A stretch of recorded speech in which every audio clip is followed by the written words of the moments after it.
Hi class, today we're going to talk about what's up with Mickey Mouse. So let's go ahead and look at these articles. The first one is a blog. It goes on here to show that they got an appetizer with octopus. Not really my thing. Maybe it's yours, that's fine. Okay, well, I'm going to keep going down here. It says Epcot Employment Law, the bona fide occupational qualification. It says, ever wish you could just hire someone based on their religion, national origin, or sex? Well, if so, you're a jerk, probably. You see, making employment decisions based on these protected classes is usually unlawful, except when religion, national origin, or sex is a bona fide occupational qualification, also known as a BFOQ. So you should already know that. But what is it? It says Title VII permits employers to hire and employ employees on the basis of sex if sex is a BFOQ reasonably necessary to the normal operation of that particular business or enterprise. For a BFOQ defense to fly, the employer defendant has to establish that the BFOQ is a job qualification that's essential to the employer's business and relates to the employee's abilities to do the job. It said the same maxim also applies to national origin and religion, but never race.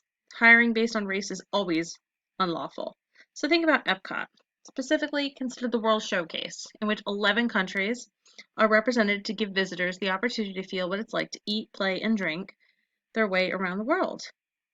Yesterday, I had breakfast at Norway, a drink in England, and lunch in France. Every employee I encountered in each country was actually from that country, literally traveled overseas or across a border to get to work at Epcot. That's a long commute.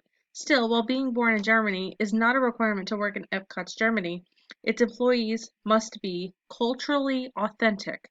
Indeed, the essence of the World Showcase is to give us a truly authentic experience. So if national origin isn't technically a BFOQ in much of Epcot, it's pretty darn close. That said, if you want to hire based on certain protected classes, remember, you need to have a darn good business reason to do so. The BFOQ defense is construed very narrowly. So, instead, here's a pro tip. Just stick with hiring the most qualified person for the job. Have a nice weekend. So, found another article. It says, what's inside the suit? The rigorous requirements of a Disney costumed character.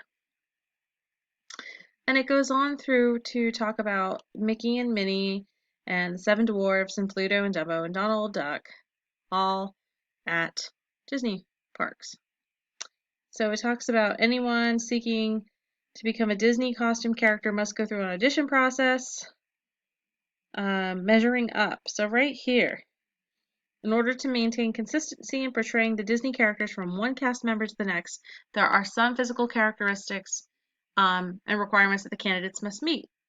Audition notices request performers who have slender to athletic builds. The main reason for that is simple enough, since you must be able to fit into the costume.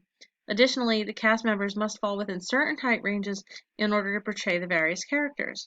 Although there are variances from park to park, generally speaking, the minimum height to portray a Disney character is 3 foot 10 inches, which would allow you to be an Ewok. To be Mickey or Minnie Mouse, or Daisy or Donald Duck, requires the cast member to fall within the range of 4'8" to 5'2". At the other end of the spectrum, cast members reaching 6 feet tall and up may portray Captain Hook, Goofy, Baloo, Jafar, and Sully, with Chewbacca having the highest height requirement of 6'6" to 6'8". So, probably didn't know all this. You can go ahead and read through the rest of this. So we will chat later. Bye, guys.